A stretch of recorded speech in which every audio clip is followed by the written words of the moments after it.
This is Chris Wyatt reporting from Cape Town, the mother city in South Africa, where in the last 24 hours, the government of South Africa issued a report which, for the longest time, they said was classified. It's state secrets. What am I talking about?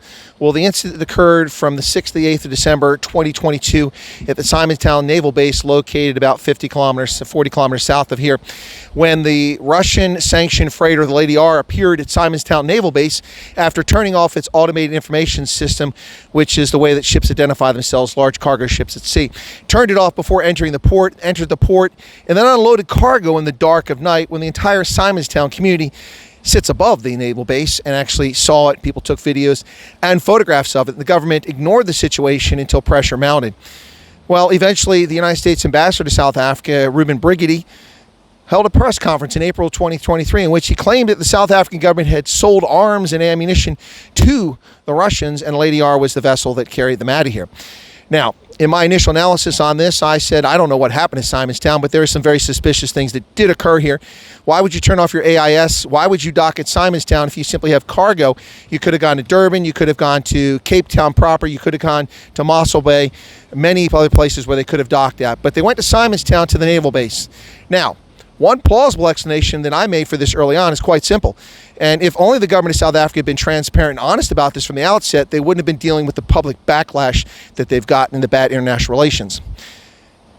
My supposition, my analysis was perhaps this was cargo that had been ordered before the lockdown took place in 2020, or it's an older order that has not been fulfilled. And that order would have been ammunition that South Africa no longer produces, like 23 millimeters and 14.5 millimeter ammunition for their special forces, things that South Africa doesn't produce.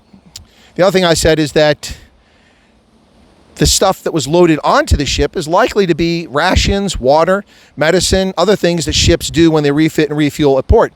Now, I don't know if any of that's true, but that was one possible explanation. Here we are nearly 9 months later, and the South African government must be listening to Chris Wyatt because that's exactly the explanation they've given. Now the question comes, why they were so opaque for so long. Can we even trust anything the South African government has to say?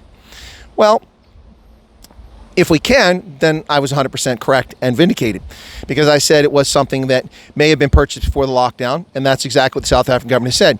They were having it delivered here, and it was ammunition for the special forces. And they did load up rations and water onto the ship. Exactly what I said. A lot of South Africans don't believe that narrative, and I think they have good reason not to believe it. The government has been opaque and has played all kinds of nonsense with this, including the Defense Minister Thande Modise coming out and saying that in Parliament, of all places, there was fuck all loaded onto that ship. Well, her explanation is fuck all nonsense. There clearly were things loaded onto that ship in the dark of night. People saw it. Now the question is, what was it? My explanation makes sense, and that's the explanation the South African government's going with now. So the question remains, why does it take 9 months and a special inquiry to discover what all it would have taken is a simple phone call to the commander of the Simonstown Naval Base? What's going on? Why is the Lady R there? And what's being loaded on it? This is the problem with leftists, communists, and socialists. They don't like transparency. Sunlight is the best disinfectant. Unfortunately, that's not something that the governing party here understands in this country. So, what really happened with the Lady R? We don't know. Is it a cover-up? We don't know. I'm not making a claim one way or the other, but we'll tell you that it is very suspicious turning off the automated information system. Having worked across the continent, I've helped install those systems in different places.